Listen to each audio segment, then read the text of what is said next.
días, jóvenes estudiantes.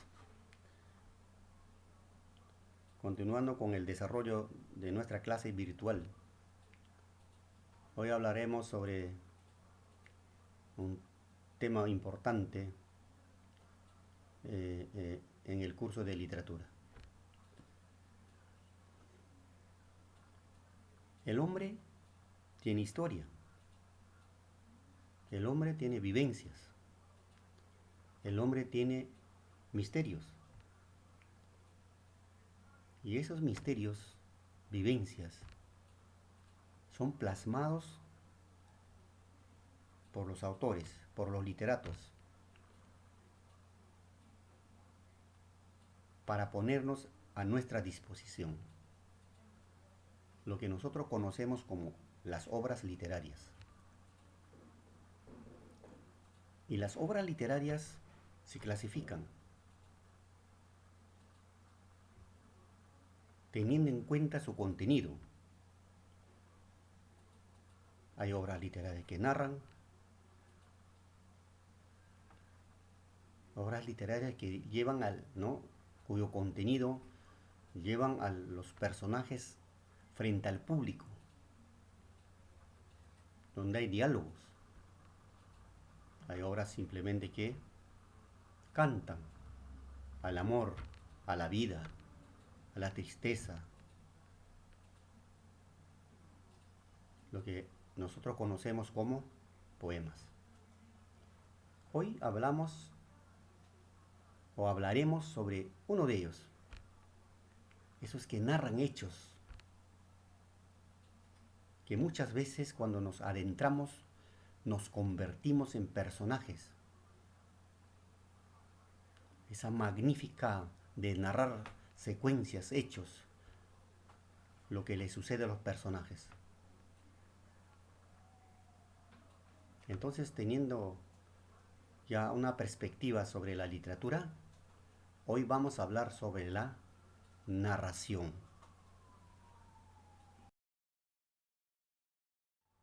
Jóvenes, ¿qué es la narración?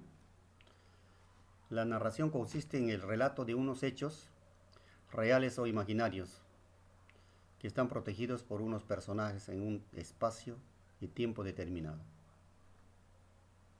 A su vez tiene elementos, ¿sí? ¿No? Su estructura tiene narrador, personajes, tiempo y espacio.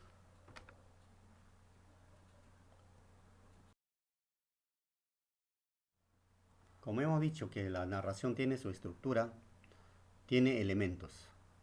Estructura. Una narración tiene tres partes, ¿no? La primera parte es planteamiento, o comúnmente conocido como el inicio. Presentación de los acontecimientos que motivan a los personajes. El nudo es el conflicto principal de los acontecimientos, donde un hecho, ¿no? El conflicto llega a su máximo esplendor. Desenlace es la solución del conflicto presentado. Y esa es la estructura de una narración. Luego tenemos el narrador. El narrador es quien narra la historia. ¿Y quién lo escoge? El autor. ¿Ya? El narrador protagonista narra la historia en primera persona. Y iba caminando por el bosque, primera persona. Narrador testigo, primera persona. Otros realizan las acciones, pero el narrador las conoce, ¿no? Ese narrador testigo. Estaba en salón de clase, José con Manuel se agarraron a trompadas, etcétera, etcétera. Luego tenemos narrador omnisciente, tercera persona. No participa en la historia, pero los conoce a los pensamientos y las acciones de los personajes. Algunos críticos literarios dicen que el narrador omnisciente es el Dios, que conoce todo, toda la historia, conoce el comportamiento de los personajes, tanto externo e interno. Por eso es como un Dios. Hemos dicho que narra la historia en tercera persona. La mayoría de obras de este siglo, por ejemplo, las obras narrativas, están en narrador omnisciente. Luego tenemos los personajes. Los personajes podemos encontrar dos tipos o clases. Protagonistas son los que desarrollan las acciones del principio a fin, ¿no? Están en toda la obra. Y antagonistas aparecen como acompañantes de los protagonistas.